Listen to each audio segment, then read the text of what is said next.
Hello मेरे प्यारे बच्चों, कैसे हो आप सब। अपना ट्यूशन में आपका स्वागत है और मैं हूँ आपकी ट्यूशन टीचर। तो आज हम क्या करने वाले हैं, आज एक न्यू इंटरेस्टिंग टॉपिक करने वाले हैं जिसका नाम है संज्ञा। ये चैप्टर 3 है और क्लास 4th का हिंदी व्याकरण। ठीक है, तो चैप्टर का नाम संज्ञा। अब ये संज्ञा क्या होता है? संज्ञा होता है बेटा, बहुत इजी टॉपिक और बहुत इंटरेस्टिंग टॉपिक है, ध्यान से समझना बच्चे। संज्ञा क्या होती है ना, परिभाषा देखते हैं।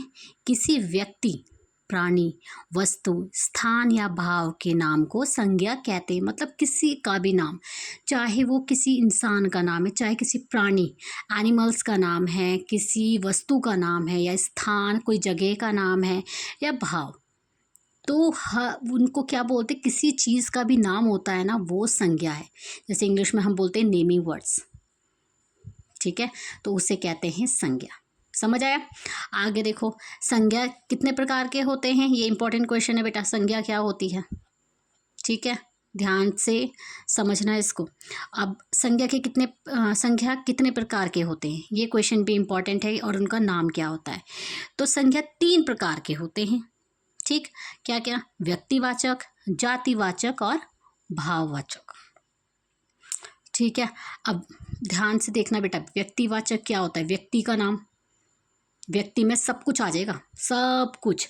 जैसे किसी एक व्यक्ति, विशेष व्यक्ति, प्राणी, वस्तु, स्थान के नाम को व्यक्तिवाचक संज्ञा कहते हैं। इसमें व्यक्तिवाचक में सब, किसी का भी नाम, चाहे वो कोई ताजमहल का नाम है, चाहे किसी जगह का नाम है, दिल्ली का नाम है, या राहुल हो गया, सीता हो गया, गीता हो गया, किसी का भी नाम, XYZ किसी का भी नाम होता है, वो आ जाता है व्यक्तिवाचक में।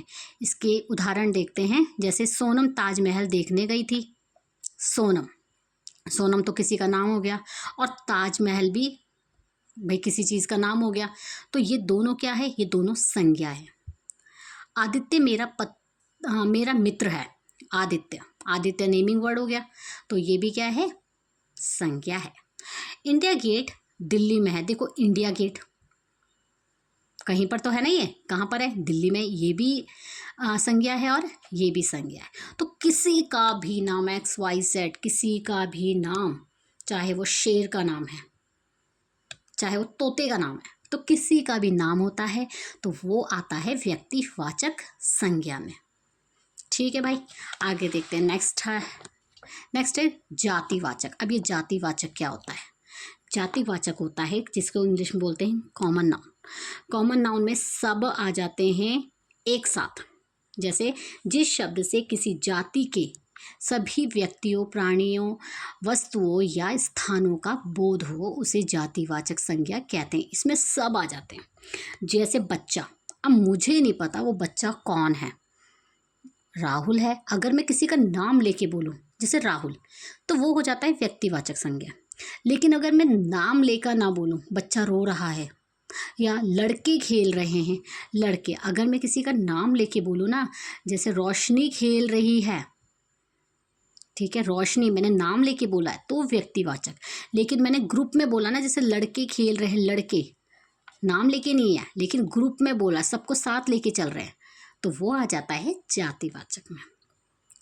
मेरे सभी खिलौने नए हैं। खिलौने भाई कार भी हो जाती है, टेडी बेयर भी हो जाता है, डॉल भी हो जाती है, छोटे छोटे बर्तन भी हो जाते हैं, तो वो सबको साथ लेके चल रहे खिलौने, सबको बोल दिए खिलौने।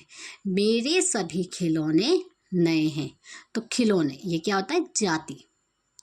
कुत्ते वफादार होते हैं, कुत्ते भी डिफरेंट टाइप्स के होते हैं भाई, है ना, तो कुत्ते वफादार होते हैं, ये क्या हो गए? कुत्ते जातिवाचक।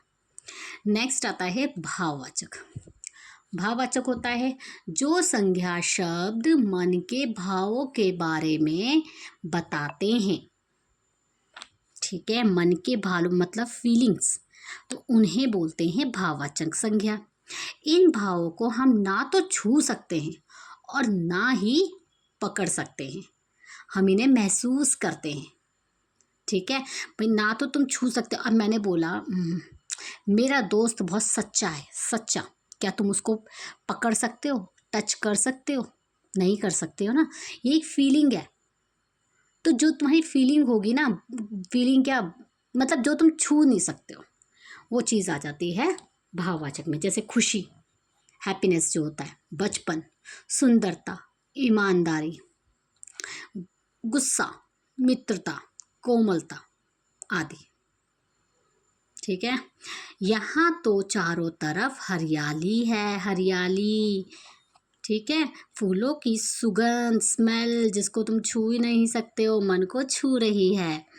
बचपन में अखिल बहुत शरारती था। बचपन ये एक भाववाचक है। समझ आया? सबको समझ आया होगा।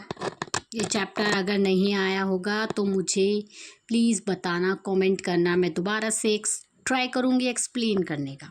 ठीक है। तो बाय।